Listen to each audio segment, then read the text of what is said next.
세계철학사 제1장 철학의 탄생 시작하겠습니다. 철학의 탄생, 먼저 철학이라는 말, 필로소피아. 이거는 이제 헬라스의 산물이라고 하죠. 이 헬라스라는 말하고 그리스라는 말이 중첩돼서 우리가 계속 쓰잖아요. 근데 이제 헬라스라는 말이 조금 더 정확하다라고 볼 수가 있는데, 그리스라는 말은 로마인들이 그리스 지역을 그라키아라고 명명해서, 헬라스라는 말은 아직도 그 그리스 문명 쪽에서나 유럽 문명 쪽에서는 헬라스라는 말을 더 많이 쓴다고 합니다. 그래서 좀 더 그들의 그 문화를 존중하는 의미에서 헬라스라는 말이 더 적합하지 않을까. 그래서 이정우 선생님도 헬라스라는 말을 쓰시는 것 같아요. 그래서 이에 상응하는 개념은 인도와 동북아에서도 성립을 했다 그랬고, 그리스 문명은 오리엔트의 영향을 많이 받았고, 여기서 오리엔트는 페르시아를 비롯한 그쪽 얘기를 하는 거고요. 그 다음에 아프리카 북부, 특히 이집트로부터의 큰 영향을 받았다. 지도를 보시면 그리스 저 아테네에 있는 지역을 보시면 다 열려 있잖아요. 개방되어 있잖아요. 이 개방된 개방성이 철학의 탄생에 중요한 지리적 여건이었다. 잘 보시면 이 지도하고 지금 우리 대한민국의 지도가 지정학적으로 좀 유사합니다. 조선이 또는 고려가 철학적으로 지속적으로 이게 논의를 끌고 갈 수 있었던 원동력도 이 지정학적 이치하고 상당히 맥을 같이 한다라고 볼 수 있을 것 같아요. 이 아테네 이쪽에도 끊임없이 전쟁을 일어났잖아요. 그러니까 눈앞에서 사람들이 계속 죽어나가는 거예요. 근데 이 죽음에 대한 답을 해줘야 돼. 너의 죽음은 그냥 사소한 사라짐이 아니야. 또 다른 의미가 있어. 이런 철학적 질문에 대한 답을 해주기 위해서 끊임없이 사유를 할 수밖에 없었던. 그래서 헬라스의 세계로 넘어가 보겠습니다. 헬라스, 작은 폴리스들의 집합적 개념 또는 폴리스들이 보유되어 있는 지역 전체, 대체로 에게해를 둘러싼 지역 전체. 그리스 문명 전체가 바다를 중심으로 하는 해양 문명의 성격을 띠었다. 이러한 지리적 구조가 가져온 가장 심한 결과는 권력이 존재하기 어려운 상황을 만들었다. 단 미케네 문명은 동양적인 왕조에 비교적 가까운 문명, 아가멤논도 미케네 왕가의 후손, 스파르타도 왕정의 성격을 오래도록 유지, 해양 문명의 발달은 그리스인들로 하여금 강한 모험심을 가지게 해주었고, 척박한 땅은 무역이 발달하도록 만들었다. 말, 계산, 화폐가 발달하고 합리적으로 사리를 따지는 문화가 성립하였다. 지중해 날씨는 사람들을 개방적, 사교적, 외향적인 성품을 보이게 만들었다. 로고스라는 말로 위의 그리스 문명을 특징 지을 수 있다. 지리적 구조가 가져온 결과를 이제 5가지로 정리를 해봤습니다. 여기서 혹시 뭐 하실 말씀 있으신가요? 미케네 문명이 고대 그리스에서도 상고에 해당하는데, 미케네 문명이 기원전 12세기까지인가 나타났다 딱 끊겨버려요. 그래서 기원전 8세기까지 약 400년의 시기가 없어져요. 나중에 호메로스가 이제 역사를 읽기 시작하는데, 그때의 이 역사들이 요 상고시대에 해당되는 역사들인 거죠. 이 역사적인 사건들이 일어난 지 수백 년이 흐른 뒤에 호메로스가 읽기 시작하거든요. 그래서 그게 역사적 사실이다 아니다 논쟁이 굉장히 많았었어요. 근데 그 유적지가 발굴이 됨으로 인해서 이게 실제로 존재하는 역사였구나 라는 게 이제 밝혀지기 시작을 했죠. 그 트로이 문명 이런 것도 예. 다 전설이나 그런 그렇죠. 걸 알았는데 네. 이제 발견됨으로 해서 그렇죠. 예. 실제적인 역사였다라는 거. 여기 해양 문명이 네. 왜 권력이 존재하기 어려운 상황이 연결되는 거죠? 이게 이제 권력이 고착화되고 커지려면 장기간 이 권력이 유지가 돼야 되거든요. 근데 끊임없이 이렇게 전쟁을 치르다 보니, 그리고 이제 이 그리스 아테네는 영토 자체가 그 산악지대고 그 땅이 농사를 지을 만한 땅이 별로 없어요. 스파르타는 비옥한 토지거든요. 그래서 그들은 끝까지 왕조 체제를 유지할 수가 있었어요. 그런데 이제 아테네를 중심으로 한 이런 해양 국가들은 고착화될 수가 없었어요. 하나의 권력이. 그러다 보니 그래서 폴리스가 예. 그리고 이제 이 사람들이 이 무역이 발달하다 보니까 이성이 발달한 거, 이성. 그러니까 사리적으로 분별해서 따지는 것. 그러니까 왜 내가 그래야 돼? 라는 물음들을 자꾸 던지다 보니 하나의 그 거대한 권력이 토착화되기가 힘들었던 이제 사회적 특성도 있다라고 하더라고요. 저는 가장 근본적인 이유가 이 그리스의 지리적인 구조가 산악 국가였다라는 거. 우리나라보다 더 심하게 80% 이상이 산으로 둘러싸여 산악지대여서 서로 소통이 안 되는 거예요. 예. 그래서 폴리스 자체가 우리가 도시국가, 뭐 여기서는 도시국가라는 단어를 쓰기에는 좀 그렇다고 말하지만 각각 독립된 하나의 뭐 부족, 개체로 살다가 뭐 이민족이 침입하거나 이럴 때 힘을 합쳐서 그 페르시아에 대항했던 것도 그런 이유에서 폴리스들이 연합해서 싸운 거고, 그러니까 기본적으로 이 그리스는 산악국가, 독립된 서로 소통하기 어려운 산악지대였다라는 게 가장 큰 이유가 아닐까. 그러니까 먹고 살려면 나갈 수밖에 없었고 인구가 늘어나니까 다른 지역의 식민지를 건설해야 되니까 이오니아 그 지방 쪽에 가게 된 이유도 인구가 늘어남으로 해서 다른 땅들이 필요하니까 식민지를 개척했다고 저는 봤거든요. 그런 것들이 그리스가 철학의 발상지가 된 이유라는 것. 그렇죠. 그렇죠. 그래서 이제 무역을 하게 되면은 계산을 해야 되고, 계산은 감으로 하는 게 아니잖아요. 정확해야 되고 기록을 남겨야 되고, 이제 이런 것들이 그 철학을 하게 되는 기본적인 베이스가 되지 않았나. 아까 그 계산하니까 어제 제가 팬텀싱어를 잠깐 봤는데 거기 이제 세무사가 노래를 너무 잘하는 세무사가 나왔어요. 계산에.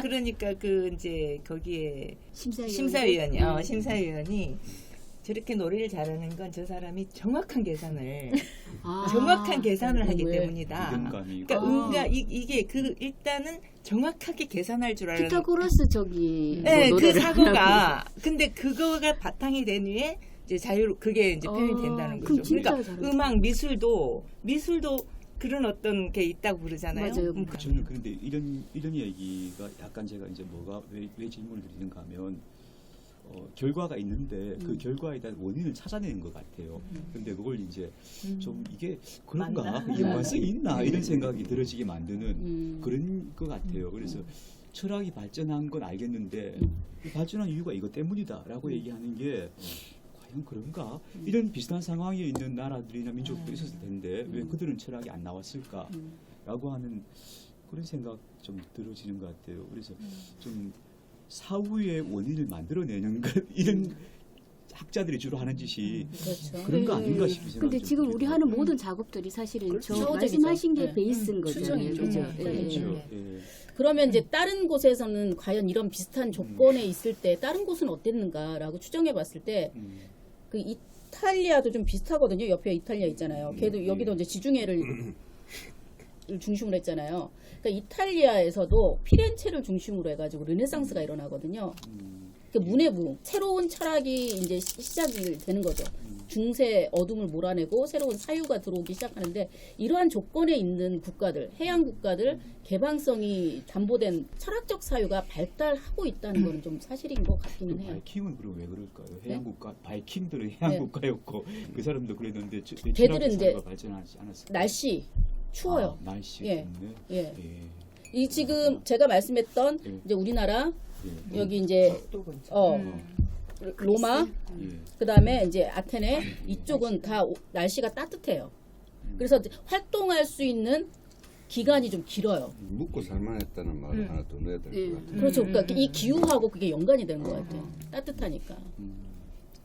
잘났다고 해봤자 자연이 만들어준 토대 위에서 일단 생존이 해결이 일단 돼야 그 다음에 그게 좀 정말 생존이 안 되는 상태에서는 우리가 흔히 그죠? 의식주가 해결된 해결된 다음에 이 나라들 그런 어느 거지. 정도 조금 먹고 살 그래서 아테네가 그 철학이 발달했던 이유가 노예 제도가 있었기 때문에 그러니까 이 거친 노동들은 노예들한테 맡기고 그러니까 향연을 즐기면서 술 먹으면서 뭐 이런 시민 계급 그렇죠. 시민 계급이 탄생할 수 있었던 게. 그래서 이제 향연이라는 작품 보면 저는 제가 제일 좋아하는 작품이기도 한데 그냥 우리 알쓸 신잡 그거잖아요. 모여가지고 사랑은 뭐야? 이러면서 이제 술 한잔 하면서 얘기하는 거예요. 예전에 뭐 유시민이랑 같이 뭐 노을 하나 가지고 남자들이 한 30분 이상을 떠들듯이 이제 그런 식의 가능했기 때문에 철학이 탄생을 하지 않았나.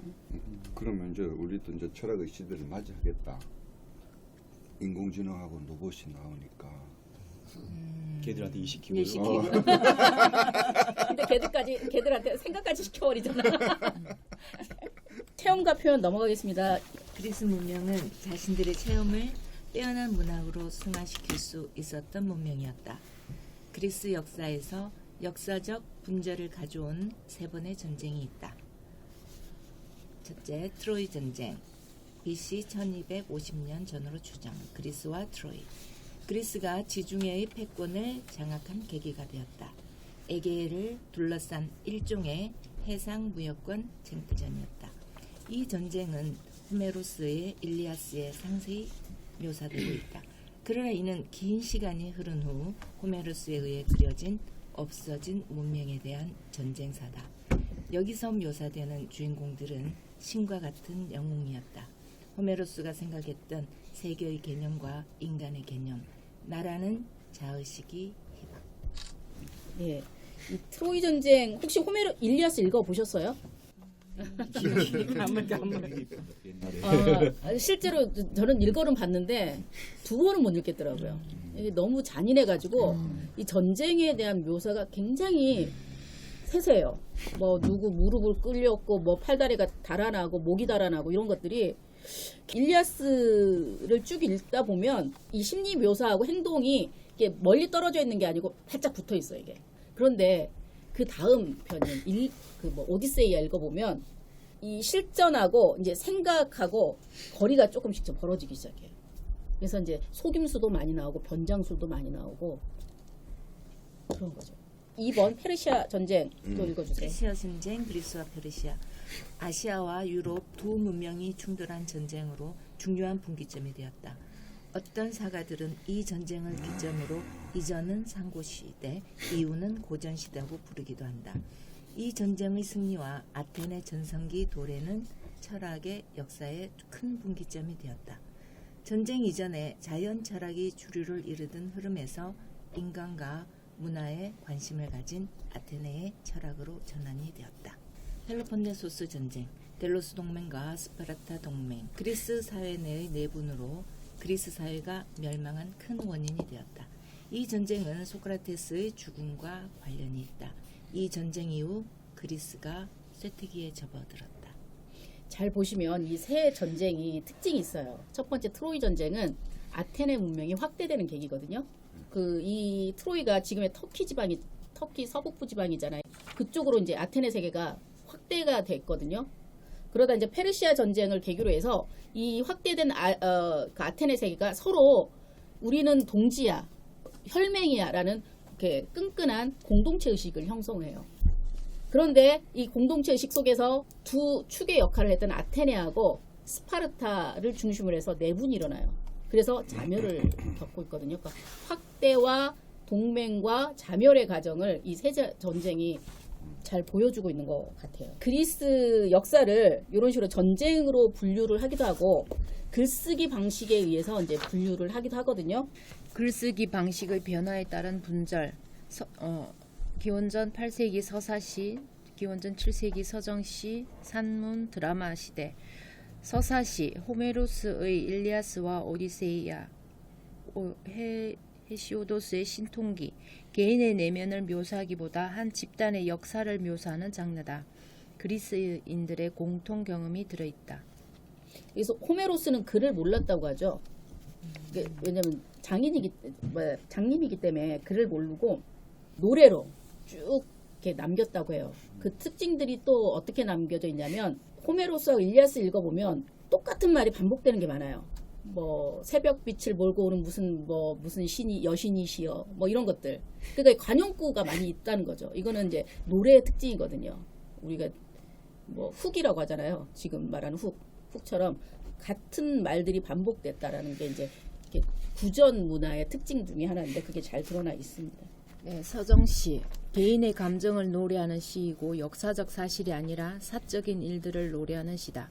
허무, 죽음, 고독 같은 비판적인 것들이 주 내용을 이룬다. 최고의 서정시인 사포, 훌쩍 넓어진 자아의식, 삶에 대한 깊어진 성찰, 개인의 뚜렷한 가사. 개성이 뚜렷하게 드러난 가사. 가사. 가사는 힘겹고. 신대? 서정신대 가사? 맞나? 서사시는 지배계층의 문학이었지만 서정시는 힘겨운 삶을 영위했던 서민들의 정서를 표현하는 유행가였다. 이 과정에서 귀족종은 서서히 몰락해갔다. 청동 갑옷을 입고 전차를 몰던 귀족이 몰락하고 다모스가 등장했다. 이때의 민주주의란 개개인을 존중하는 민주주의라기보다는 데모수를 존중하는 뜻의 민주주의다. 민주주의의 주체는 데모수의 대표자들이었다. 기존의 신분제도가 흔들리고 정치적 주권이 역동적으로 변해가던 시절, 불안정한 시절, 이런 과정을 통해서 그리스적 가치들이 형성되었다. 이때 등장한 것이 영웅이었다.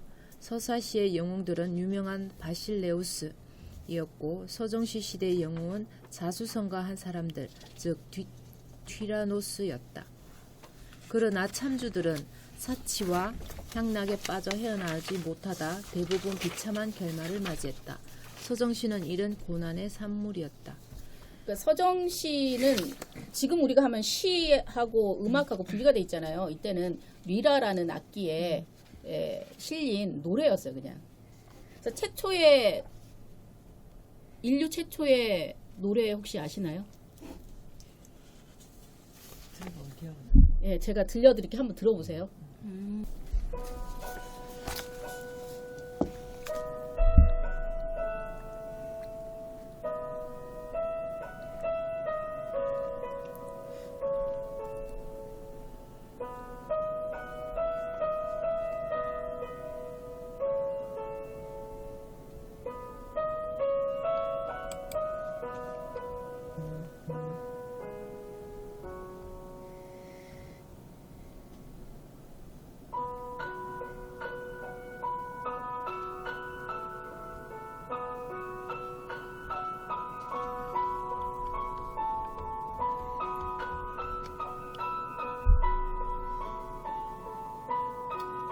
살아있는 동안 빛나라. 결코 그대 슬퍼하지 마라.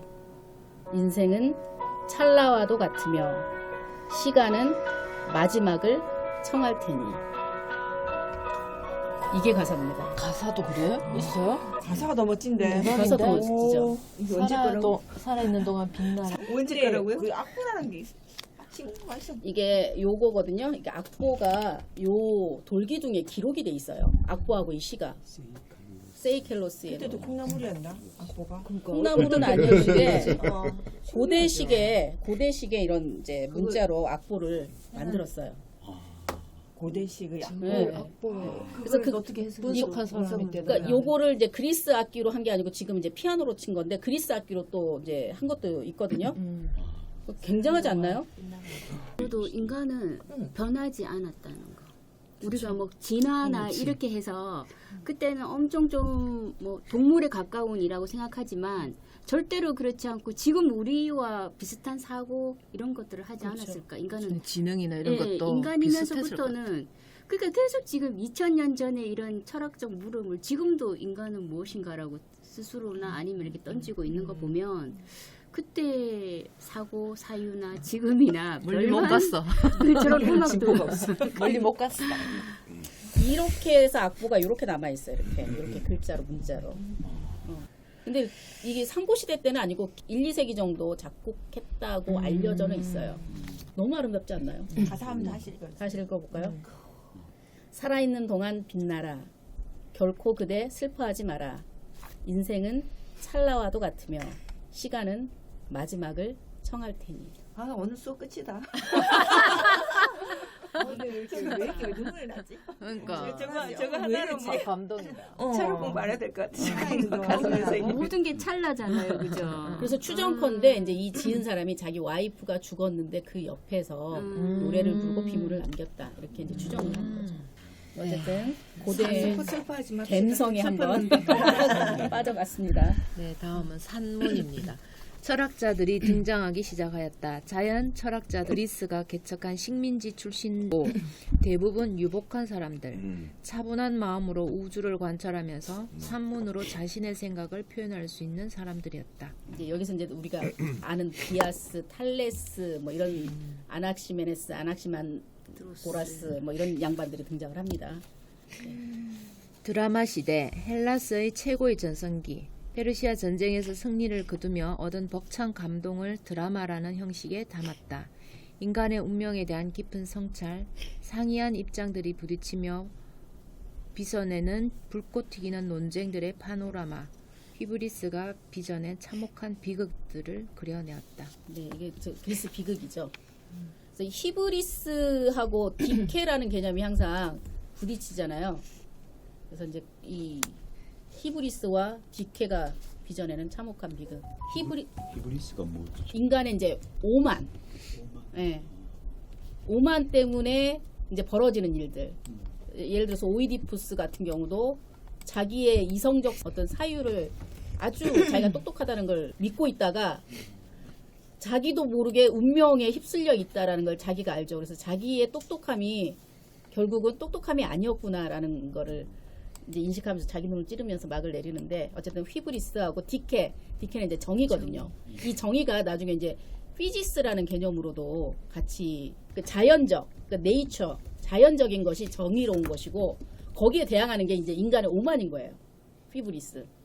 그럼에도 불구하고 우리가 이제 오이디푸스라든지 프로메테우스를 인간 정신의 승리의 표본으로 보는 게 그런 운명이 있음에도 불구하고 계속 맞서는 거예요. 그래 한번 덤벼봐. 이런 식으로. 그래서 인간의 정신의 위대함을 상징한다 이래서 오이디푸스나 이제 프로메테우스를 우리가 좀 높게 평가하는 것 중에 하나입니다. 그래서 정의를 찾아서 정의가 그리스 사유의 중심이거든요. 거기서 왜 정의라는 것이 그 물음으로 대두가 된 어떤 배경이 있어요? 이게 이제 상충되는 이익관계가 너무 많은 거예요. 이게 개방된 사회이고 이제 무역 국가이다 보니까 상충되는 이익들이 너무 많은데 그러면 그 상충되는 이익들 중에서 그래도 올바름은 찾아야 될 거 아니에요. 그래서 그 올바름이 무엇일까? 어떻게 찾아나갈 수 있을 거라는 물음들이 계속 이제 던져졌고 그 다음에 이 시기가 변환의 시기였어요. 아까 그 이성과 수가 발달하기 시작했다고 그랬잖아요. 그럼 그 이전의 사유 방식은 신화적인 사고 방식이었거든요. 그래서 소크라테스가 왜 중요하냐면 새로운 정의에 대한 개념을 걔가 내세워요. 정의는 이런 것이야 라고는 말은 안 하지만 정의라고 하면 적어도 이 정도의 요건은 갖추어야 돼. 이렇게 말하거든요. 그게 이제 뭐 크게는 5가지라고 얘기할 수 있지만 3가지로 줄일 수 있어요. 첫 번째가 뭐냐면 정의라는 게 있다는 거죠. 정의라는 올바름이 있다. 근데 두 번째 정의는 내가 불의를 당하더라도 보복으로 불의로 다른 사람을 때리면 안 된다. 그다음 세 번째가 이렇게 합의된 정의라는 개념에 우리가 합의를 했다면 그걸 지켜내야 된다. 이게 이제 소크라테스가 정의라면 이 정도는 기준은 가지고 있어야 되지 않아? 라고 내세운 거거든요. 그래서 그 정의를 자세히 보면 앞의 정의, 앞선 세대가 정의라고 내세웠던 거하고 확 달라져요. 앞선 세대의 정의는 뭐였냐면 아까 모이라도 있었지만 얘네들은 이렇게 싸움의 문명이었거든요. 그 약탈의 문명. 그래서 누가 내 거를 약탈을 해가면 가서 약탈을 해와야 돼요. 누가 나를 때리면 가서 또 때려줘야 돼. 그러니까 보복의 정의관이 있었어요. 그대로 갚아줘야 된다는. 그런데 그 정의관을 소크라테스가 완전히 확 바꿔버렸어요. 올바름의 정의관으로. 도덕적 정의관으로. 그러니까 이런 전환의 시기에 있었어요. 이쪽이. 우리가 지금 정의에 대해서 계속 얘기를 하잖아요. 마이클 샌들스가 정의가 무엇인가. 근데 소크라테스 때 그 개념을 그대로 가서 해석하고 있을 뿐이에요. 그래서 우리가 고르기아스라든지 국가를 읽다 보면 거기에서 지금 우리가 논의하는 정의 개념 다 나와요. 불의를 당했을 때 불의로 갚아주면 안 된다면서. 뭐 불의를 당했을 때 뭐 어떻게? 불의를 당했을 때 정의로운 방법으로. 적인 방법으로. 그렇죠. 고르기아스에서 나오고 크리톤이라는 작품에 가면 그 행동으로 소크라테스가 그대로 보여줘요. 아테네 법정에서 얘한테 너는 나쁜 놈이야 내가 사형을 했어요. 불의잖아 자기가 보기엔. 그렇다고 해서 내가 탈옥을 하느냐? 그건 또 불의로서 이 사회에 해악을 끼치는 거야. 이 사회가 제정한 법률과 어떤 규칙을 어김으로써 불의로서 내가 갚아주는 거예요. 그래서는 안 된다. 왜냐하면 우리는 이거는 지켜야 돼라고 우리 사회에서 합의를 했기 때문에 나는 그대로 그 규칙에 따라서 죽음의 길을 갈 수밖에 없다. 이러면서 사형을 마시는 거거든요. 합의된 정의 선에서 그렇죠. 갚아줘야 되는 거예요. 그럼 그런 이야기에서 근거해가지고 악법도 법이라는 말이 그 소크라테스 사고에서 나올 만하네 그럼. 합의가 된 거를 악법으로 받느냐가 문제인 거예요. 어제 그저께 이제 그거에 대해서 2시간 동안 토론했거든요. 그러니까 소크라테스가 이 합의된 내용을 과연 악법으로 보았는지에 대한 토론이 그 크리톤 보면 쭉 나와요. 근데 악법으로 보지 않았어요. 이 소크라테스가 거쳤던 그 사법적인 절차는 적법적인 아테네 시민들이 논의한 적법적인 절차였거든요. 그런 소크라테스가 그건 존중해요. 그런데 그것이 이제 오용이 될 수는 있잖아요. 그걸 판단하는 사람들이 이렇게 몰아가지고 그래서 거기에 대해서 계속 저항을 했잖아요. 변명에서는 이 자기를 죽음에 몰았던 이 아테네가 절차는 합법적이었다는 그렇죠. 거잖아요. 그죠? 그러니까 그걸 악법으로 보지 않아요. 악법으로 보지 않아서 그 이제 크리톤 보면 법을 따라야 된다라는 얘기를 해요. 단지 결과만 그렇게 나왔을 뿐이지 그렇죠. 절차상으로는 하자나 오류가 없다는 말. 그렇죠. 그 말이 맞는 것 같은데요. 그래서 악법으로 보지 않아요. 그래서 악법도 법이다라는 게 우리 고등학교 때까지 이거 교과서에 나왔었잖아요. 근데 이제 그게 아니다라는 주장에 의해서 2000년대부터 개정이 됐어요. 싹 없앴어요. 그렇게 말한 근거가 없다. 그럼 우리나라가 왜 악법도 법이다라고 해석을 하게 된 계기가 뭐냐? 일본 학자가 그렇게 주장을 한 거예요. 근데 이 일본 학자는 독일 학자의 어떤 근거를 가지고 그렇게 주장한 거예요. 독재자들한테 먹히기 쉬운 거잖아요. 그렇죠. 악법도 법이다. 지켜라 이 말이잖아요. 그렇죠. 독일 히틀러, 군국주의 일본, 그리고 우리나라에서 그거를 확대 재생산하고 강화했던 게 박정희. 세력을 가진 자들의 입맛에 맞는. 자기들 이해관계 맞았구나. 그렇죠. 그래서 이제 완벽하지 않은 법을 악법으로 봤던 것 같거든. 그러니까 나쁜 법도 법이다 지켜라 이렇게 안 듣고 문제가 있더라도 오용이 될 수 있더라도 그 절차가 정확하다면 법의 선 안에서 이렇게 해석을 할 수 있다 이렇게 들었는 것 같거든. 그래서 악법도 그러니까 지금 문제가 있는 거는 바로 잡아야 될 부분이지 지금까지 그 결과에 있는 법 안에서 아 이거 아니니까 나 안 지킬래 이렇게 하면 안 된다 이런 뜻으로 난 들었는데 다른 식으로 해석인가. 근데 그걸 이제 독재자나 오용하면 그렇지. 무조건 지켜라. 그렇죠. 나쁜 법이어도 절차상에 하자 이런 그런 선순환 긍정적인 게 아니라 무조건 지켜라. 법이라면 지금 바꾸기 현재 전까지는 저 지켜라. 근데 우리 그런 지금 의미 그렇잖아. 아닐까요? 이 정의를 찾아서 정의는 그리스 역사 전체를 관통한 주제이며 철학적 사유와 더불어 그리스 문화가 인류에게 남긴 빛나는 업적이라고 할 수 있다. 일리아스는 마초들의 세계, 영웅남 명예가 지상의 가치를 부여받은 세계, 청동기 시대의 귀족들의 세계, 내면과 내면이 완벽하게 일치하는 세계를 보여주었다. 오디세이아, 일반 민중과 거지나 개까지 등장했다. 지혜, 인내심, 언변 등 다양한 가치도 등장하기 시작했다. 내면과 외면의 분리가 등장, 속임수, 거짓, 변장 같은 행위들이 등장했다. 일리아스에서 보여주는 신의 모습보다 훨씬 윤리적, 정의로운 신의 모습을 보여주고 있다. 이런 개념들이 형성되었다는 의미다. 신풍기는 신의 계보를 다룬 책으로 제우스가 왜 마지막 패권을 잡을 수 있었는가 라는 문제의식에 입각해 서술한 책이다. 노동과 나날, 헤시오도스는 자신의 재산을 빼앗으려는 동생 페르세스에게 정의 가치를 훈계하고 있다. 귀족사회에 대한 비판적 언급, 역사의 5단계, 노동의 의미, 농사에 대한 충고, 윤리적 훈계 등을 담고 있다. 정의는 결국 불의를 이긴다. 인간의 고유한 덕목이라는 것, 최고선 이꼬르 조음이라는 것, 노동이야말로 인간을 풍요롭게 해준다는 것 등을 강조하고 있다. 위 두 작품을 통해 우주와 역사를 지배하는 것은 제우스의 정의라는 점을 역설, 자연철학과 민주주의 사상의 씨앗을 뿌렸다. 예, 6세기 이후에 이제와 다시 핵심적 위치를 차지했다.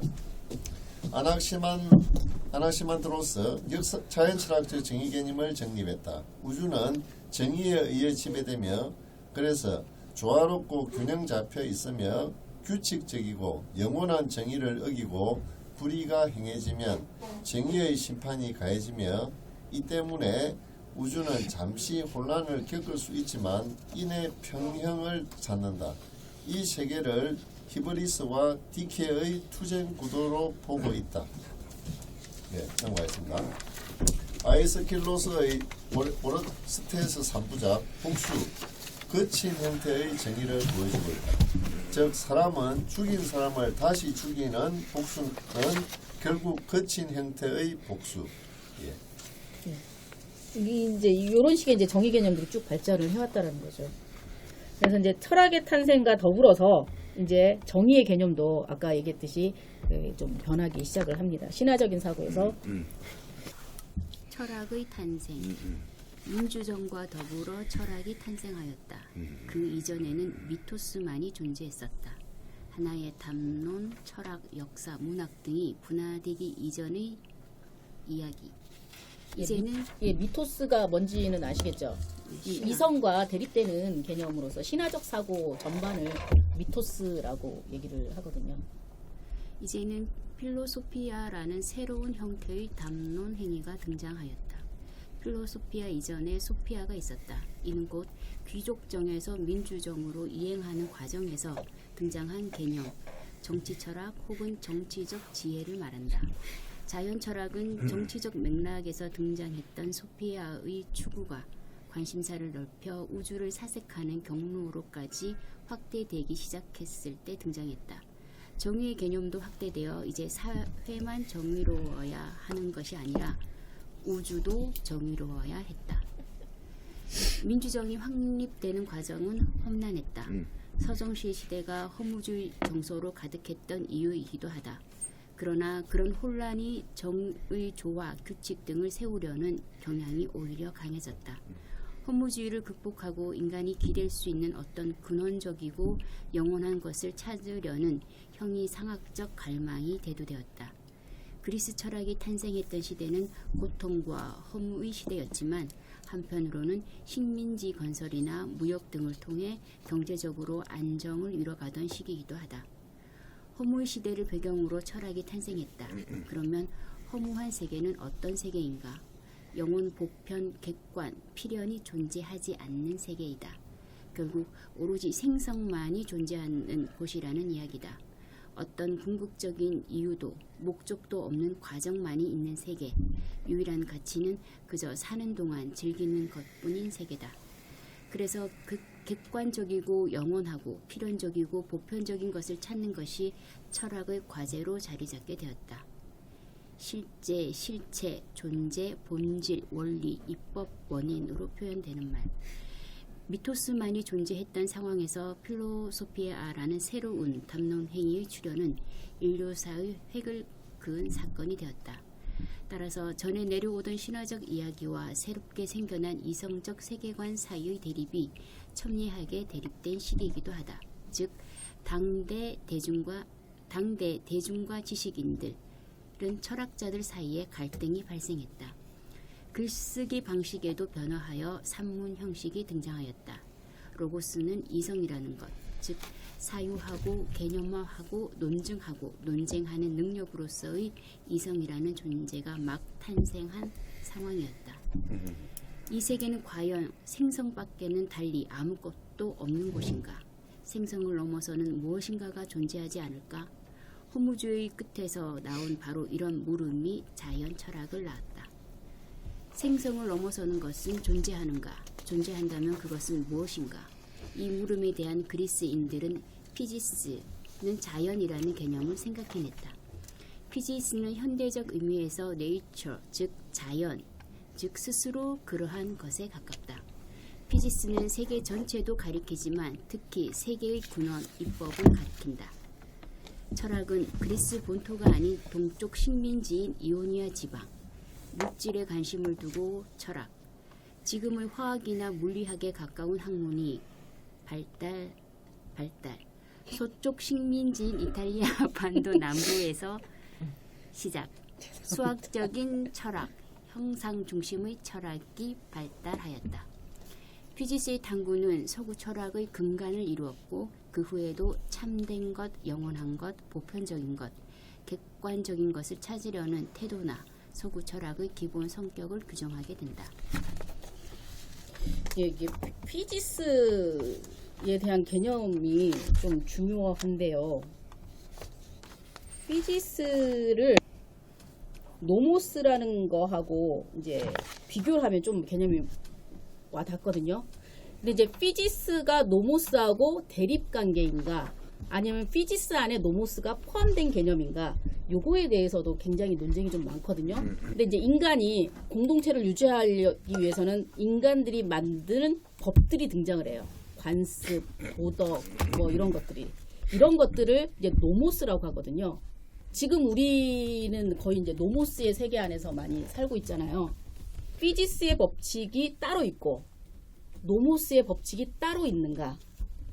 아니면 이 피지스라는 법칙 안에 노모스가 포함이 되어 있는가? 이런 개념이거든요. 이 대립이 그 고르기아스라는 그 플라톤의 작품에 보면 아주 잘 나오고 거기 이제 칼리클레스라는 양반이 나와요. 그 칼리클레스가 니체하고 똑같다고 보시면 돼요. 인간에게는 자연의 법칙이 있다. 피지스의 법칙이 있다. 그 자연의 법칙은 인간에게 존재하는 욕망, 욕구를 마음껏 펼치게 하는 그런 게 피지스의 법칙이다. 그런데 약한 사람들이 자기 몸을 보호하려고 자꾸 법을 만들었다. 자기를 해치지 못하게. 그게 이제 노모스의 법칙이다. 관습법이다. 원래 인간이 지켜야 될 법은 이 피지스의 법이다. 강자의 법이다. 이렇게 주장을 하거든요. 이거를 이제 소크라테스가 논파를 해야 돼요. 그 논파하는 방법이 뭐냐면 약한 애들이 어떻게 이 사회를 구성하는 법을 만들어냈어? 그게 약한 애들이야? 그게 강한 애들이야. 네가 강자의 법을 따른다고 했다면 이 법을 만든 노모스의 법을 따르는 게 맞아. 그 이 노모스 법은 피지스의 법칙 아래에 있어. 이렇게 이제 해서 논파를 해나가거든요.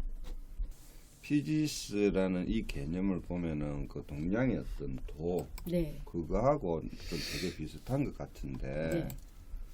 근데 이제 이것을 이제 그리스 철학의 어떤 이렇게 굉장한 어떤 요소로 보는데 그렇다면 이게 어떻게 근대에서 자연을 대상화하는 철학으로 연결이 됐고 그다음에 동양은 왜 그러한 어떤 어떤 이 근대성의 어떤 철학으로 이렇게 발달을 못 시켰고 그게 이제 이 서양 철학의 역사책에 앞으로 전개될 내용입니다. 근데 그러니까 여기서 보면은 야들이 어떤 피지스 탐구를 이렇게 그리스 철학의 큰 어떤 핵심적인 내용을 이야기하고 있으니까네. 그러면 그리스 철학이나 그 동양의 어떤 그 철학이나 그 어떤 어떤 사고의 그 뭐라 그러나 시작이나 근본은 똑같다라고 생각을 할 수 있는 거예요. 그러면 흐름이 이런 흐름도 있었다라는 것인데 이 피지스가 이제 어떤 식으로 발달을 했냐면 아까 대립적인 개념으로 동양은 대립적인 개념으로 발달을 안 해요. 피지스 안에 노모스가 포함이 돼 있는 거예요, 그냥. 자연스럽게. 예. 계속 그런 식으로 이제 그래서 이제 장자나 노자의 법들이 그 동양을 좀 지배하는 흐름으로 갔다면 이 서양은 어느 순간 이게 대립되는 개념으로 정복해야 되는 대상으로 바뀌어버려요.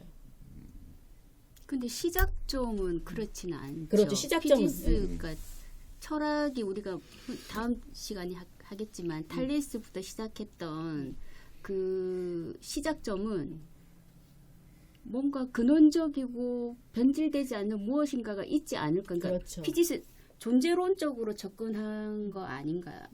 존재론적 처음에 그 자연 철학은 자연 있는 것에서 물음을 던졌는데 그 있는 것이 변하나 변하지 않나 이런 거가 시작점인 거죠. 그러니까 전 세계의 종교가 지역별로 다르듯이 우리가 또 불교적인 영향을 받았던 걸로 해서 유교와 짬뽕이 되면서 이렇게 넘어왔던 거 하고 서양 철학에서는 그런 종교적인 그런 영향을 그런 걸 다 담진 않았겠지만 영향이 그렇게 갈라지는 선에서 본다면은 그게 영향을 끼치지 않았을까. 그냥 제가 생각하기에는 중세 기독교 세상에서 의 철학자들이 만든 개념이 아닐까. 무슨 말인지. 대립되는 지금 이 현상의 결과로 본다면 그 안에 원인이 뭘까라고 봤을 때 출발점은 유사했는데 약간 지금 막 많이 대립된다고 본다면 우리는 이쪽으로 영향을 받았고 우리 이쪽으로 영향을 받았고 이런 게 포함이 되지 않았을까. 자연을 어떻게 바라보느냐 관점이 그렇죠. 문제거든요. 그 만물이 서로 돕는다라고 보는 관점도 있고 또 만물이 서로 대립하거나 투쟁한다고 보는 관점도 있잖아요. 그러니까 만물이 서로 돕는다라고 보는 관점은 동양적 관점이라면 이쪽에서는 만물이 서로 투쟁한다. 자연을 바라보는 관점이 좀 달라지는. 그래서 노모스가 다르게 발전해 갑니다. 이렇게. 그래서 이 시작점은 만약에 큰 덩어리였다면 철학이라는 큰 덩어리가 있었다면 자연 철학이라고도 할 수 있겠죠. 이제 시대가 지남으로 해서 그거를 세분화시키고 분류시키고 이렇게 함으로써 요거는 요거와 동류, 이거는 저거와 적대적 이러면서 계속 그 큰 덩어리는 있는데 그걸 어떻게 갈라치기 하고 분류하고 했느냐가 이 철학사가 아닐까. 그러니까 우리가 아까도 인간은 별로 변화한 것 같지가 않다라고 하는 건 큰 덩어리는 같은데 그거를 아까도 말씀하셨듯이 어떤 관점에서 시각에서 바라보느냐에 따라 이게 무슨 철학이요 이게 되는 게 아닐까 하는 생각이 들어요. 그러니까 이 사람들이 너무 위대하다라는 생각이 들더라고요. 저는 고전에 이 철학을 시작했던 이 사람들이 시작했을 때 아무것도 없는 상태에서 그거를 톡 끄집어낸 거잖아요. 그러면서 계속 그 후대 사람들한테 질문할 수 있는 그 씨앗을 준 거라고 생각이 들어서 정말 훌륭하다, 대단하다라는 생각이 들어요. 그런 상황이 그 고대에만 있었던 게 아니고 지금도 우리 같이 살아가는 사람들 중에서 철학적 싹은 이때 피우지 못하는 사람들 발생했을 때 그 물음들의 상황이 지금 인간 사회에서도 그대로 펼쳐지는 것 같아요. 개개인들한테 철학적 물음을 가지고 사유를 이 사람이 시작하는지 그 시점이 계속 반복적인 것 같아요. 변함이 없는 게 아니라 그냥 반복하고 있는 거 같아요. 첫 바퀴. 그래서 2장이 중요한 이제 순간들이 좀 등장을 하는데 어떤 현상들을 보고 그 현상들의 배후에 있는 하나를 추구하기 시작해요. 그러니까 많은 다양한 현상들에 그거를 조종하는 어떤 원리가 있지 않을까? 요걸 추적하는 깊이가 이제 층위가 생기거든요. 층위가 생기면서 동시에 또 뭐가 생기냐면 이 같은 층위 중에서도 한 놈이 좀 우세한 거야. 그래서 이 다른 놈들을 먹어. 위아래와 수평이 자꾸 확장되면서 포함했다가 이렇게 펼쳐지는 역사가 2장부터 쫙 펼쳐지거든요. 저는 무슨 무협 찍는 것 같아. 굉장히 재밌더라고요. 철학 역사를 이렇게 이런 생각도 들어지는데요. 우리가 패션이 원래 무슨 색깔이 유행한다는 거에 자연스럽게 우리가 합의한 게 아니고 디자이너들이 결정하는 거잖아요. 그러면 원래 무슨 색이 유행하는 거잖아요. 그러니까 철학이라는 게 우리가 자연스럽게 인간이 이렇게 발전해 왔다라는 것도 한편 맞는 것 같은데 어떤 정신적인 사고가 특출한 사람들이 물길을 만들어서 그 물길로 인간의 사고를 우리 그 역사의 사고가 그렇게 흘러가도록 만들었다라고 볼 수도 있지 않는가 생각이 되는데 그 물음을 던졌을 때 이거에 대한 물음에 대한 어떤 그 지적 그룹이라든지 아니면 민중들의 합의가 그래 그거 올바른 물음이야. 우리가 사고해 볼만해라고 어떤 동의가 있었을 때 저는 그게 또 펼친다고 했거든요. 아무리 최민선이 천재지만 합의가 안 되잖아 지금. 에이. 이해가 되는 그러니까 우리가 변증법을 많이 말하잖아요. 근데 그 변증법이라는 용어가 해겔이 처음 쓴 거예요. 그 전에도 그런 변증법이란 용어. 용어는 모르겠어요. 용어는 잘 모르겠어요. 근데 이 철학 시작부터 지금까지 다 이렇게 변증법처럼 흘러온 게 철학사 아닐까요? 막스 같은 경우, 막스는 제가 잘 모르지만 막스는 지금까지의 철학은 말하자면 세상을 해석해 왔다면 이제부터의 철학은 세상을 바꾸는 철학이 되어야 한다. 이렇게 이야기했잖아요. 그러면 막스가 보기에 지금까지의 철학은 실제로 민중들이나 이 사람들 합의해서 만들어진 철학이 아니었던 거예요. 그 철학은 지배자들에 의해서 그냥 사람을 그렇게 교육시켜 왔던 철학이었던 거예요. 근데 그것도 전체적인 흐름에서 보면 그게 만약에 정의였다면 예. 막스도 그 반대의 거를 만들고 거기에 예. 또 새로운 합이 나오는 그 과정이 예. 철학사가 아닌가 하는 생각이 그렇겠죠. 들긴 그렇게, 하더라고요. 예, 그러니까 그럴 수 있겠죠. 그게 해겔이 보는 역사거든요. 역사 흐름은 정반합, 정반합. 근데 이제 니체 쪽 흐름은 그게 아니라는 거죠. 정박이 합으로 이러는 게 아니고 정정정정정정정. 반반반반. 관점주의라고 그러잖아. 관점주의. 아, 관점에 따라. 그러니까 이쪽 안경을 쓰면 저게 오라. 저쪽 안경을 쓰면 저게 오라. 그래서 다양한 오름들이 공존하는. 그러니까 정반은 아닐 수 그래서 있어요. 반이 아니라는 거죠. 어디에다 조금 더 초점을 두냐. 근데 요것도 옳은데 요런 관점도 있네 하고 그럼 이렇게. 그게 허무주의나 아니, 상대주의나 허무주의로 빠질 수 있는 위험 요소가 있지 않나요? 관점주의. 니체가 남긴 편지 중에 유고 중에 그런 얘기가 있어요. 이러이러한 관점들은 수동적 허무주의, 바로 이제 그쪽으로 갈 허무주의. 그런데 이제 다른 허무주의들이 있는 거야. 이게 반이 아니야. 너에 대한 반이 아니야. 나는 나의 오름이야. 긍정적으로. 그렇죠. 그래서 새로운 극복할 수 있는 생성의 힘으로서의 허무주의도 있다. 이렇게 얘기를 하는데 니체는 자기가 주장하는 건 이 생성의 허무주의다. 지금은 옳은 게 있고 정이 있고 요거를 치는 반이 있어. 이렇게 이분화된 사회에서 합의를 도출해서 어디로 나아가. 그리고 또 다른 정이 나와. 이런 식의 세계가 아니고 각자의 이치에서의 오름인 거예요. 그런 것들이 다양하게 존중이 되는 사회, 그래서 다양성의 사회 이런 식으로 이제 현대 철학은 현대 철학은 이분법을 되게 싫어하는 거야. 뭔가를 이분법적 사고를 굉장히 이분법은 어쩌면 굉장히 좀 단순하게 세계를 보는 관점이고 그래서 사람들이 이제 욕구나 이런 사고의 깊이는 굉장히 다양해지고 있고 같은 현상을 여러 가지 측면으로 또 볼 수 있으면서 또 거기서 또 통합해가는 과정인 것 같아요. 근데 이분법 이러면 하나는 옳고 하나는 틀리다가 돼 버리니까 이게 틀린 게 아니라 다름인데 그죠? 그 이분법적은 이렇게 너무 이거 아니면 저거 이렇게 흑백 논리라고 해버리니까. 하는데 그런 사고 좀 위험한 것 같아요.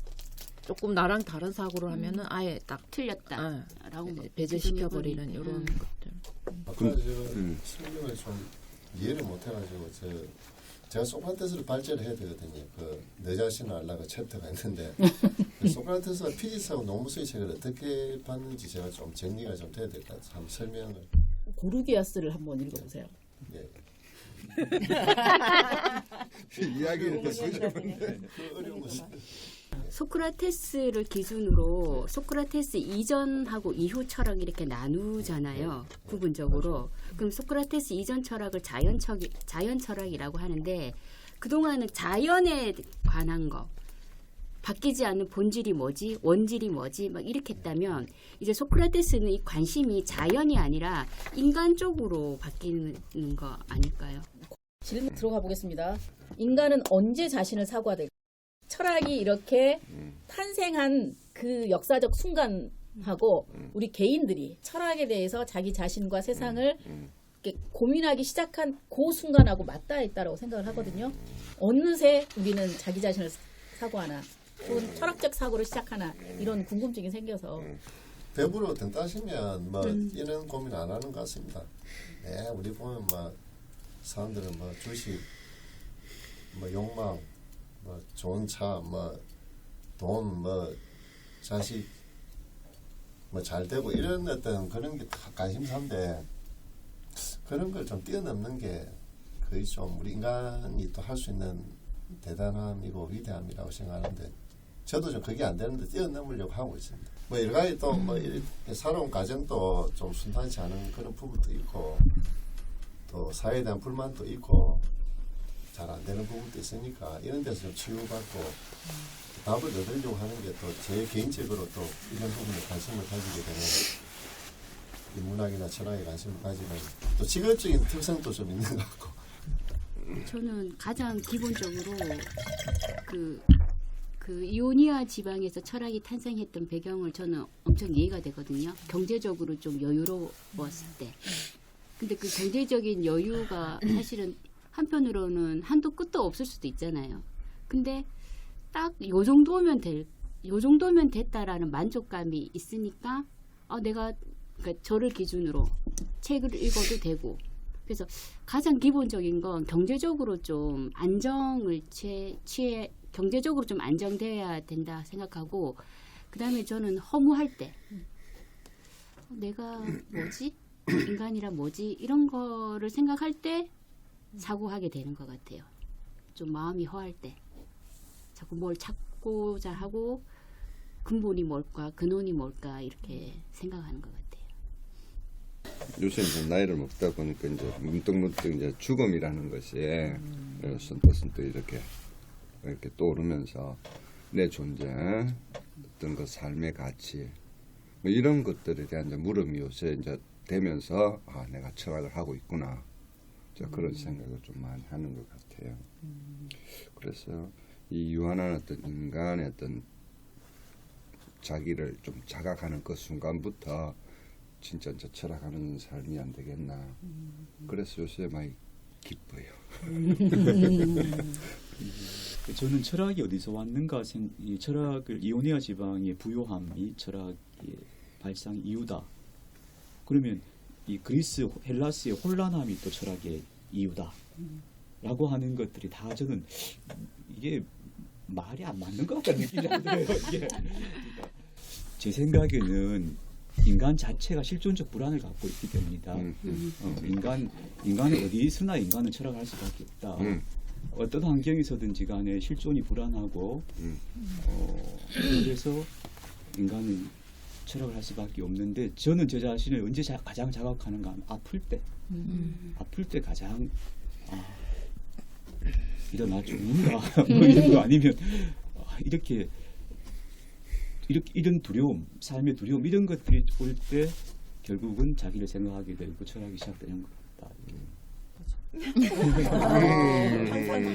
항상 실존적인 불안을 가지고 있기 때문에 불안과 흥분은 같은 몸의 반응을 일으키더라고요.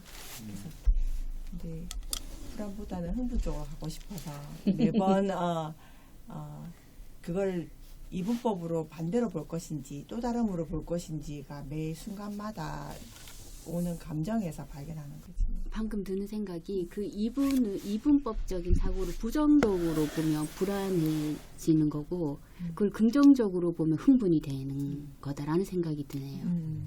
저도 그거를 옛날에는 저도 좀 막 옳고 그름 막 이거를 좀 재단하는 거를 좀 좋아하는 성향이었거든요.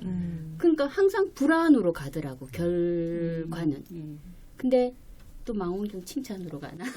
망원경에서 이렇게 토론하고 함으로해서 다름이구나, 흥분 쪽으로 가니까 이 생활이 즐겁더라고요. 불안이 있기 때문에 분석하는 것 같아요. 분석하기 때문에 불안으로 가는 것도 많겠지만 내 불안의 성격이 항상 뭔가 대비하기 위해서 불행에 조금이라도 이렇게 데미지를 덜 입으려고 계획하는 걸로 하다 보니 그 안에서 못 벗어나는 거예요. 그래서 그 계획이 계획대로 안 됐을 때는 좌절도 오고 허무도 오고 하는데, 근데 흥분된 상태와 불안한 상태에 가슴 뛰는 게 똑같다는 게 난 너무 신기했었어요. 너무너무 이렇게 나한테 계획하지 않던 행운이 왔을 때 흥분과 올 것이 왔다는 거의 그 감정하고 그 불안하고 같이 막 뛰는 그 느낌도 신기하고. 생리적인 반응은 같지 않겠어요? 왜 같아야 되는지. 그러니까 생각하기 교감신경이 활성화되는 거랑 마찬가지지. 그래서 생각하기 나름이 되는 건가요? 그래서, 약간 사건, 사고는 있는 거잖아요. 근데 이거를 어느 시각에서 바라보느냐에 따라서 불안이 되기도 하고 흥분이 되는 그 거잖아요. 흥분에 또 불안이 들어가 있는 부분이 이걸 유지하고 싶어하는 유지가 안 될 것 같은 약간 이렇게. 그래서 중간은 아니지만 그냥 아주 마음이 편안하고 고요한 상태를 내가 계속 찾아가려고 하는 것 같아요. 이쪽 갔다가도 일로 가고 이쪽 갔다가 일로 가고 하는, 그러면서 전체가 밝아지는 그걸 추구하고 있는 내가 어떤 대견해요. 의미인지 알 것 같아요. 저도 그런 상태여서. 그래서 대견하고 고맙고 막 이런 감정으로 왔을 때 그게 조금 인정.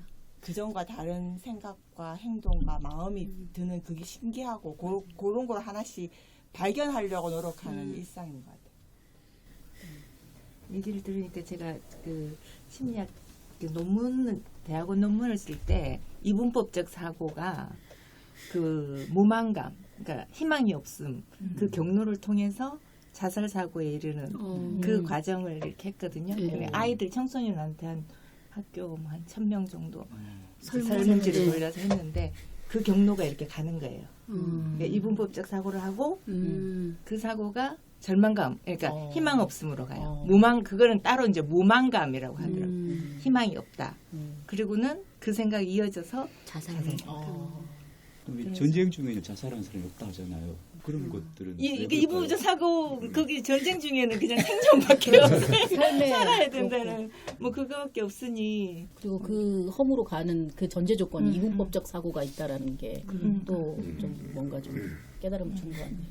제 같은 경우는 그 카프카가 계속 생각나는데요. 그 삶의 어떤 부조리, 이게 삶에서 느끼는 낯선 느낌, 우리가 쉽게 말하면 삐걱거린다. 이 뭐지? 이런 뭔가 이렇게 좀 조화롭게 이렇게 잘 이게 진행되거나 내가 삶에 묻어가지 않고 뭔가 삐걱거리고 낯설고 뭔가 좀 뭔가 이렇게 부조리한 느낌을 딱 받을 때 이 멈춰서 이렇게 생각하는. 그래서 인간이 또 계속 이런 걸 뭔가 이해하려고 하잖아요. 그렇죠. 이해해야 넘어가잖아. 그래서 이 뭐지? 이 왜 이렇지? 이러고 뭐 세계도 생각하고 나 자신에 대해서도 생각하고 이 거리감, 갭에 대해서 그런 게 생길 때 생각을 하는 것 같아요. 그러니까 아까 여기 선생님도 얘기했을 때 어떤 인간이 결국은 죽을 수밖에 없는 실존적인 어떤 자각. 그러니까 이게 그리스나 이런 배경에서도 보면은 어떤 이게 전쟁과 갑작스러운 죽음 이런 걸 반복하면서 이런 사고들이 더 발달하지 않았을까? 이게 삶이 뭔가? 이게 왜 나한테 닥쳤을까? 이런 부조리 이런 것 때문에도 그런 것 같아요. 그래서 최근에 살면서 내가 빛난 적은 있었나요?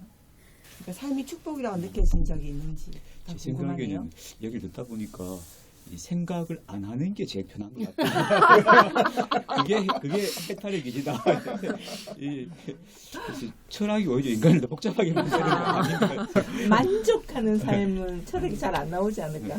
뭔가 너무 만족한다. 부처님 쪽으로 가야 되는 거 같아요. 저는 일단 이제 기본적으로 생각이 좀 많은 인간이긴 하잖아요. 그래서 이제 빠지는 함정들이 있어요, 제가. 그 사고 속에서 허우적거리는 거예요, 이렇게. 계속. 그랬을 때 이제 이 사고 밖으로 나오는 방법이 좀 역사적인 사고를 좀 하는 거거든요. 내 전 인생에서 이거는 어느 지점인가. 또 인류의 역사에서 이거는 어느 지점인가. 거시적으로, 역사적으로, 보편적으로 자꾸 보려고 하는데 그게 저는 제가 생각하는 저의 철학적 사고라고 생각하거든요. 그러니까 그 벗어났을 때 저는 굉장히 행복하거든요. 종교 체험의 공통적인 것이 뭐냐 하면 이제 어느 종교든지 간에 종교 체험을 했다 할 때 그건 만물과 함께 연결되어 있다는 것을 경험했다는 이야기. 그러니까 이 세상이 내가 이 세상과 말하는 그물망처럼 연결되어 있고 나와 세상이 분리되지 않았다라고 하는 이게 종교 체험의 핵심이라고 그렇게 이제 얘기하는데 결국은 철학은 계속 이제 이걸 회방하는 것 같은 느낌이 들어요. 계속 이걸 이게 분석하고 대상화하고 자꾸 이렇게 하고 하는 것을 보면 그래서 철학과 함께 철학의 기준에서 주지 못하는 답을 종교에서 찾는 사람들은 선생님 얘기 들으면서 그걸 어떻게 보면 인간으로서 가지고 있는 실존적인 어떤 불안을 약간 조금 해소시켜주는 연결감. 어떤 종교에서 보면 어떤 우주적인 어떤 그런 기운하고 연결감일 수도 있는데 이렇게 이제 토론을 하거나 뭔가 이렇게 좀 비슷한 어떤 그런 에너지가 흐르는 사람들끼리 어떤 가지고 있는 연결감에서도 얻을 수 있다고. 그럴 때 사람들이 조금 더 해방되고 안전하다고 느끼고. 그래서 종교는 공동체를 지어. 제가 며칠 전에 질문을 받았는데 철학이 종교인가요? 이런 질문을 누가 나한테 한 거예요. 종교도 하나의 세계관일 수 있잖아, 그죠? 철학. 근데 철학 크게 보면 종교가 그 되면 안 될 종교- 것 같은 또. 크게 보면 그 철학 안에 세계관 종류들이 많은 거죠. 뭐 종교도 될 수 있고 여러 가지. 현대 종교인들의 입장에서는 불편하지. 많이 불편하지. 꼬치꼬치 묻는 거 자체도 이렇게 설명할 수 있는 부분이 내서 다 해결이 안 되니까 그래서 철학을 그다지 좋아하지는 않던데. 기독교 신학은 현대 이 철학하고 절대 분리가 안 돼요. 뭐 철학을 가지고 와서 계속 설명을 하겠거든요. 맞아. 그래서 그리고 이거 믿음이라고 얘기하지만 사실은 신학에서는 믿음이 아니고 의심이 제일 중요한 동기예요. 네. 계속 의심해야 돼. 신이 왜 이렇게 말했는가? 왜 성경은 왜 이렇게 기록되어 있는가? 이걸 의심해야 거기 논리가 나와요. 아, 정말요? 예. 의심하지 마라. 믿어라.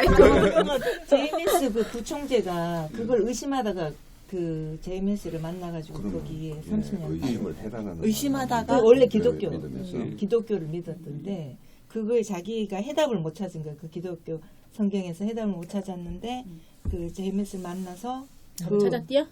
찾았대요. 근데 왜 그 답이 왜 지금은 답이 아니야? 근데 질문 30년 지나고야 본인이 아니다래. 하고 근데 질문도 본인이 하고 해답 중에서도 고른 건 본인이 한 거 아닌가? 어차피 그 많은 해답들 중에 잘 고른 거야. 딱 이렇게 필이 오는. 그 사람의 의심의 내용이 문제인데 네. 의심을 근본적인 의심을 한 게 아니고 말하자면 기독교의 도구마 안에서 저걸 어떻게 해석해야 될까 이게 의심이에요. 이런 의심이었던 거예요. 근데 이런 의심에 대해서는 JMS가 답을 준 거예요. 네, 그랬나 네. 봐요. 와, 근데 너무 멋진 말이야. 근본적인 의심을 했다면 과연 신이 어떻게 존재하는 거지? 이렇게 물었더라면 이건 그 사람은 다른 길로 갔겠죠. 근데 신이 존재하고 있고 성경적 도구마 교회에서 배운 그 구조 안에서 거기서 말이 되느냐 안 되느냐 의심한 거예요. 그러니까 이제 그런 데 가는 거죠. 요 질문에 대한 게 쭉 펼쳐짐을 보여주는 책이 저는 예. 그 침묵이라는 책이라고 보거든요. 표층적으로 의심했는 사람하고 정말 깊숙한 이 종교가 지향하는 정말 하나님을 만나는 자리를 의심하는 그 고민했던 사람이 그 안에서 갈리는 그 내용이 들어 있어서 저는 침묵이 방금 선생님이 말했던 그 내용인 것 같아요. 표층 종교, 심층 종교 이렇게 나누는데 표층 종교는 그런 식이에요. 도구마에 의지하는 거. 심층 종교는 의심이에요. 의심이 동력이에요. 그러니까 우리가 하나님에 대해서 얘기할 때 하나님이 어떤 분인가에 대해서 계속 고민하다가 하나님은 존재자가 아니고 존재 자체다. 이렇게 이제 철학적 정의를 하거든요. 그게 이제 그렇게 되면 이제 하나님이란 대상이 납득이 되는 거예요. 그게 심층적인 질문이에요? 예, 그 심층적 질문들을 그 던져. 심층적이지 않은 질문들은 그 성경 안에 들어있는 문구 갖고 그렇죠. 막 그 해석하고 도구만 요걸 어떻게 해석하느냐. 그걸 묻는 거예요. 그래서 그걸 잘 논리를 풀어내면 이단이 되는 거예요. 잘 맞추고 잘 잘 맞추고, 고치고 예. 이러면 이 사람이 메시아다 이렇게 딱 들어보면 앞뒤가 다 맞는 거예요. 앞뒤가 예, 그렇게 하면 이단이 되는 예. 거고 성경이 가지고 있는 모순들을 근본 모순들을 묻는 사람들은 신학자가 되는 거예요. 와, 심층적 의심 이 말 진짜 큰 울림인데요. 그 오광란 교수가 그런 말 많이 하잖아요. 많이 하죠. 자, 그러면 지금까지 제가 준비한 철학의 탄생이었습니다. 고생했습니다.